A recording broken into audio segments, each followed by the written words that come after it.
Hello बच्चों, welcome to physics online classes.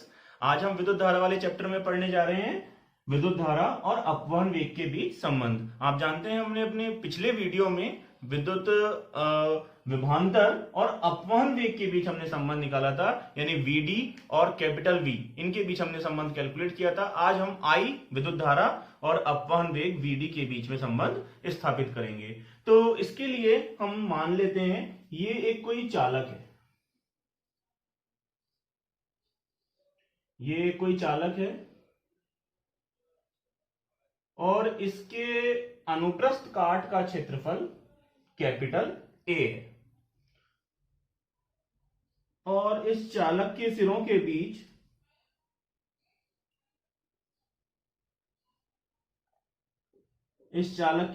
Beach V volt का विभवांतर लगाया गया है, जिसके परिणाम स्वरूप इस चालक में से प्रवाहित होने वाली धारा I है।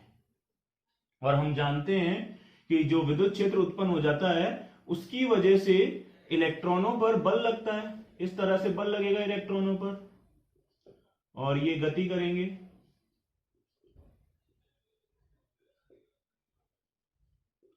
इस तरह से ये गति करेंगे।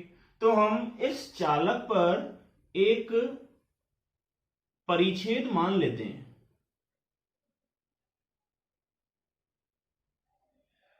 माना ये एक भाग है ए बी सी डी, एक ये बेलनाकार भाग है, ये हमने माना ए बी सी डी। तो देखते हैं हम किस तरह से संबंध स्थापित करते हैं। माना चालक के एकांक आयतन में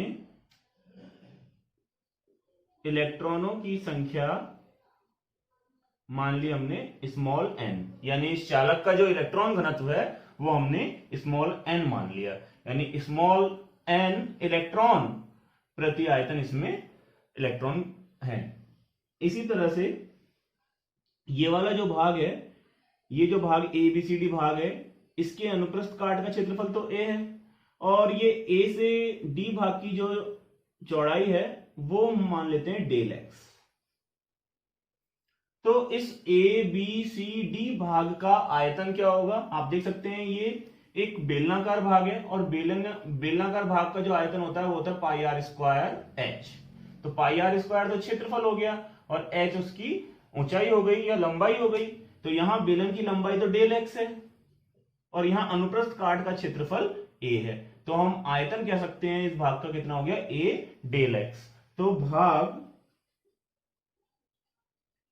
ए बी सी डी का आयतन कितना होगा, आयतन a इंटू डेल एक्स। इसको मैं स्मॉल v से दिखा देता हूं। तो ये जो भाग है ए बी सी डी एक बेलनाकार भाग है, तो इस बेलनाकार भाग का आयतन कितना हो गया, a इंटू डेल एक्स। अब आप यहां देख रहे हैं कि चालक के एकांक आयतन में इलेक्ट्रॉन कितने हैं, स्मॉल n है। तो a इंटू डेल एक्स आयतन में कितने इलेक्ट्रॉन होंगे, सिंपल हम गुणा कर देंगे। अतः ए बी सी डी भाग से गुजरने वाले इलेक्ट्रॉनों की संख्या ये कितनी हो जाएगी, n इंटू ए इंटू डेल एक्स हो जाएगी, n इंटू ए इंटू डेल एक्स हो जाएगी। बिल्कुल आप आसानी समझ सकते हैं। एकांक आयतन में इलेक्ट्रॉन कितने थे, स्मॉल n, तो a इंटू डेल एक्स भाग से गुजरने वाले कितने इलेक्ट्रॉन हो जाएंगे, इलेक्ट्रॉन संख्या क्या होगी, n a into del x. इसको हम कैपिटल N मान लेते हैं, इन इलेक्ट्रॉनों की संख्या को हम कैपिटल N मान लेते हैं। यदि एक इलेक्ट्रॉन पर आवेश E हो तो कैपिटल N इलेक्ट्रॉनों पर आवेश होगा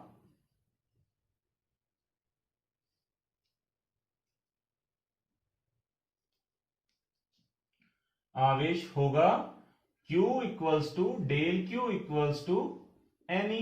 आप जानते हैं कितना आवेश होगा, Ne होगा। नंबर ऑफ इलेक्ट्रॉन तो कितने N है, और एक इलेक्ट्रॉन पे आवेश होता है E। जब एक इलेक्ट्रॉन पे आवेश E है तो N इलेक्ट्रॉनों पर आवेश कितना होगा, Q इक्वल्स टू Ne। तो मैंने डेल Q, मैंने वो आवेश ले लिया जो इस ABCD भाग को पार कर रहा है। तो इस भाग ABCD को पार करने वाले इलेक्ट्रॉनों पर कितना आवेश हो गया total, del Q equals to Ne हो गया। यदि ABCD भाग को पार करने में लगा समय डेल T हो तो धारा की परिभाषा से हम क्या लिख सकते हैं, हम लिख सकते हैं I equals to del Q upon del T। और डेल Q की वैल्यू बेटा यहां कितनी है, Ne है, और यहां नीचे कितना हो गया, डेल T हो गया। तो यहां I बराबर, यहां N की वैल्यू हमारे पास कितनी है, Na डेल X। तो मैं लिख देता हूं यहां Na del X। Na del X capital N की वैल्यू हो गई E अपॉन डेल T। अब आप जानते हैं ये डेल X तो क्या है, विस्थापन है, और ये डेल T क्या हो गया, समय हो गया। या विस्थापन बटे समय क्या हो जाएगा, यहां पर अपवहन वेग हो जाएगा। अपवहन वेग कितना होगा यहां पर, Vd बराबर del X upon del T। तो अपवहन वेग रख देंगे यहां पर हम, तो हमारा आंसर क्या आ जाएगा, हमारा यहां आंसर आ जाएगा I equals to Na, E को इधर ले लेता हूं, और del X upon del T क्या होगा, Vd हो जाएगा। मैंने भी आपको बताया था Vd बराबर del X upon del T। तो आप यहां देख सकते हैं यही क्या है हमारा विद्युत धारा और अपवहन वेग के बीच संबंध। यही विद्युत धारा तथा अपवहन वेग के मध्य संबंध कहलाता है। तो I इक्वल्स कितना होता है, I इक्वल्स होता है NeAVd। तो इसे आप आसानी से समझ सकते हैं, ये एक चालक था, इस चालक के अनुप्रस्थ काट का क्षेत्रफल कैपिटल A था। तो इस चालक पर मैंने एक परिच्छेद मान लिया, ABCD एक भाग मैंने मान लिया इस चालक पर ABCD। जैसे आप समझ सकते हैं ये कोई एक चालक है, तो इसमें मैंने इस तरह से एक भाग जो है, बेलनाकार भाग, छोटा सा भाग इमेजिन कर लिया। तो मैंने देखा कि इस भाग को पार करने वाले इलेक्ट्रॉन कितने हैं, n equals to small n A into del X है। ऐसा क्यों लिखा मैंने, कि चालक के एकांक आयतन में इलेक्ट्रॉन कितने माने मैंने, स्मॉल n। तो इस भाग के आयतन A इंटू डेल X से गुजरने वाले इलेक्ट्रॉन कितने हो जाएंगे, Na डेल X हो जाएंगे। और हम जानते हैं कि एक इलेक्ट्रॉन का आवेश E होता है, तो मैंने लिख दिया del Q equals to Ne। तो n की वैल्यू कितनी है मेरे पास, n की वैल्यू है Na डेल X। तो मैंने यहां पर Na डेल X रख दिया। यहां मैंने क्या करा, धारा की परिभाषा लगा दी I equals to del Q upon del T से। तो यहां मैंने डेल Q का मान रखा Ne, और यहां फिर n का मान रखा Na डेल X। तो इस तरह से I और Vd धारा और अपवहन वेग के बीच में संबंध आया NeAVd। तो इस तरह से इस डेरिवेशन को आप आसानी से समझ सकते हैं। तो यहां अभी बच्चों आपने देखा किस तरह से हमने अपवहन वेग और विद्युत धारा के बीच संबंध निकाला। हमने निकाला I इक्वल्स टू NeAVd। तो आप देख सकते हैं अगर मान लो कोई एक अलग अलग अनुप्रस्थ काट के क्षेत्रफल वाला कोई चालक है, माना ये कोई चालक है, यहां इसके अनुप्रस्थ काट का क्षेत्रफल A1 है, और यहां इसके अनुप्रस्थ काट का क्षेत्रफल A2 है। इधर की तरफ कितना अनुप्रस्थ काट का क्षेत्रफल A2, और इसमें से अगर I परिमाण की धारा बह रही है, कांस्टेंट मान की धारा बह रही है I मान की, तो हम इस एक्सप्रेशन से लिख सकते हैं कि AVd equals to I upon Ne। तो आप देख सकते हैं I की वैल्यू कांस्टेंट, चालक में नंबर ऑफ इलेक्ट्रॉन कांस्टेंट है, और इलेक्ट्रॉन का आवेश कांस्टेंट है। तो हम लिख सकते हैं AVd इक्वल्स टू कांस्टेंट लिख सकते हैं। तो आप यहां देख सकते हैं कि A VD equals to constant upon A, और इसे ये लिखा जा सकता है कि VD is inversely proportional to A. तो इसका अर्थ क्या हुआ?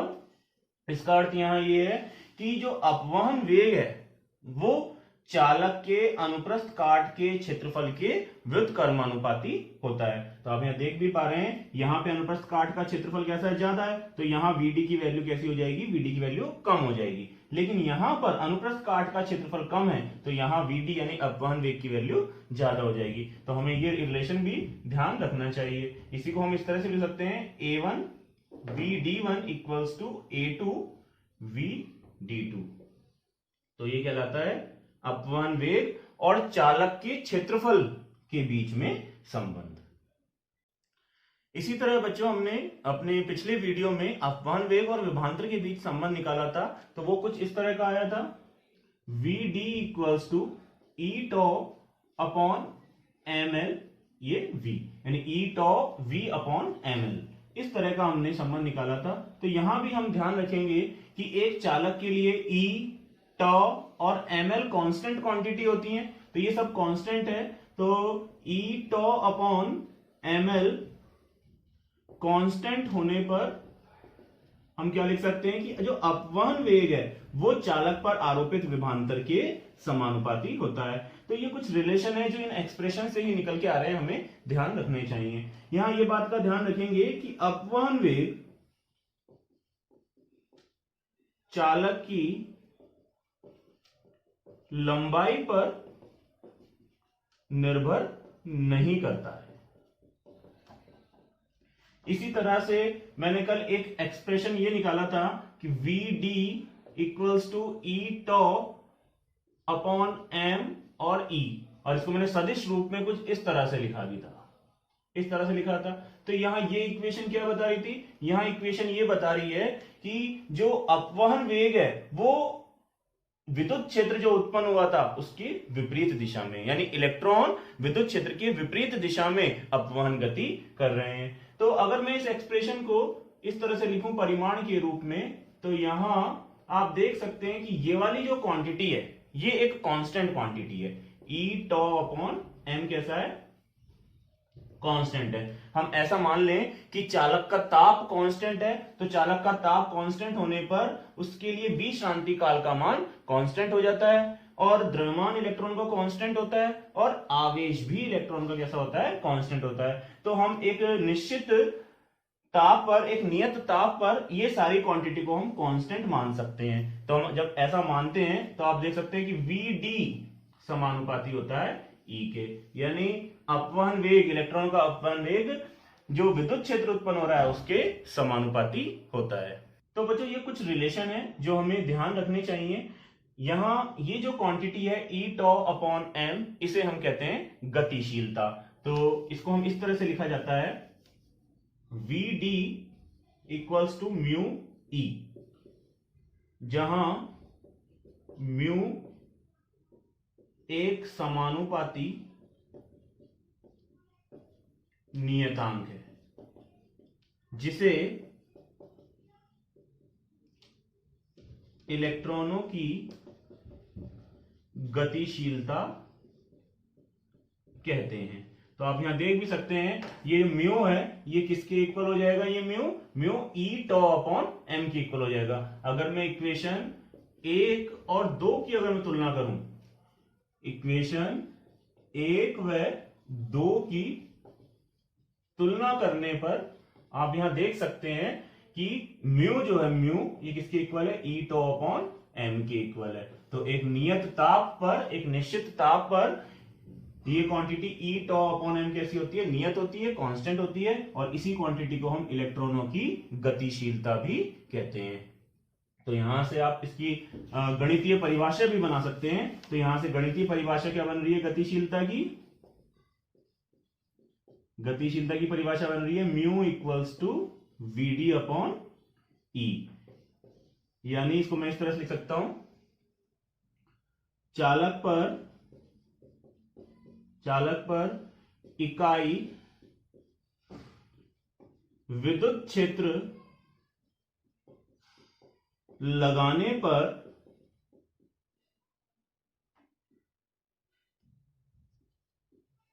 इलेक्ट्रॉनों के अपवहन वेग का मान ही इलेक्ट्रॉनों की गतिशीलता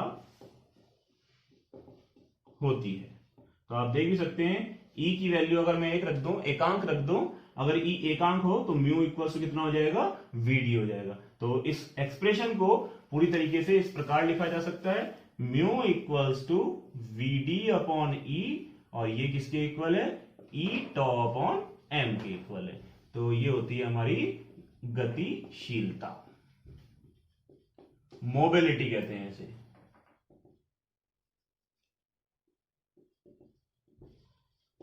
इसे कहते हैं हम मोबिलिटी।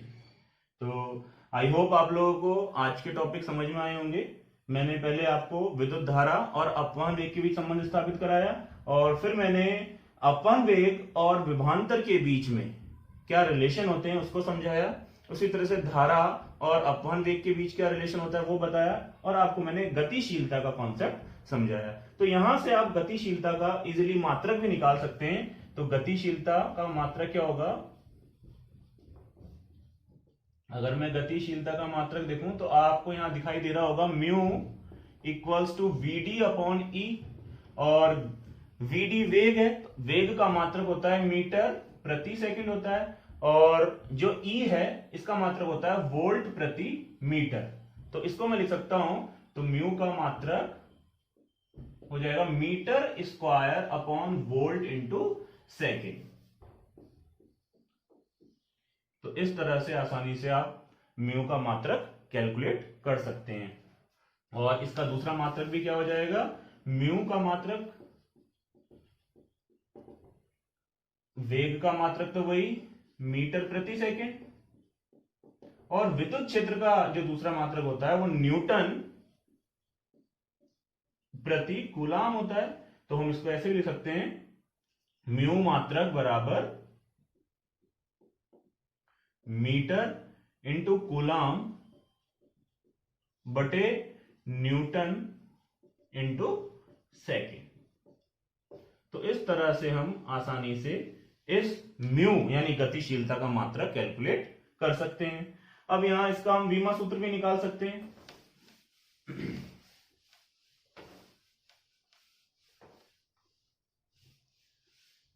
तो गतिशीलता का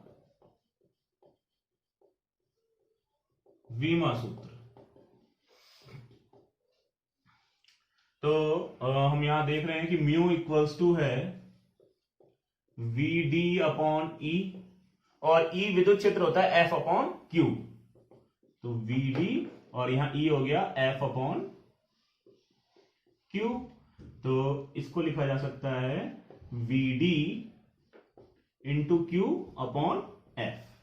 यहां VD का वीमा सूत्र आप जानते हैं, वेग का होता है L1 T-1, और आवेश का आप ऑलरेडी निकाल चुके हैं, आप पहले जानते हैं, वो होता है A1 T1, और जो बल होता है, बल का मात्रक होता है, बल का वीमा सूत्र होता है M1 L1 T-2। अगर मैं इसे सॉल्व करूं तो आप यहां देख सकते हैं ये L1 से L1 कैंसिल आउट हो जाएगा, और ये M1 ऊपर जाएगा तो ये हो गया M की पावर -1, और जब ये यहां T1 से T की पावर -1 कैंसिल हो जाएगा, यहां जब ये T ऊपर जाएगा तो T की पावर 2 और A की पावर 1। तो गतिशीलता का वीमा सूत्र होता है M की पावर -1, T की पावर 2, A की पावर 1। फिर से देख सकते हैं इसे, वेग का वीमा सूत्र L1 T-1, और आवेश का होता है A1 T1। तो यहां T की पावर -1 और T की पावर 1 कैंसिल हो जाएगा, यह हट जाएगा, और F जो है बल है, बल का होता है M1 L1 T-2। तो यहाँ L1 से L1 का वीमा सूत्र, L1 से L1 कैंसिल होगा, और यहां मैंने T1 से T1 कैंसिल कर ही दिया, तो ये ऊपर जाके हो जाएगा M-1 T की पावर 2 और A की पावर 1। तो इस तरह से आप आसानी से गतिशीलता का वीमा सूत्र कैलकुलेट कर सकते हैं।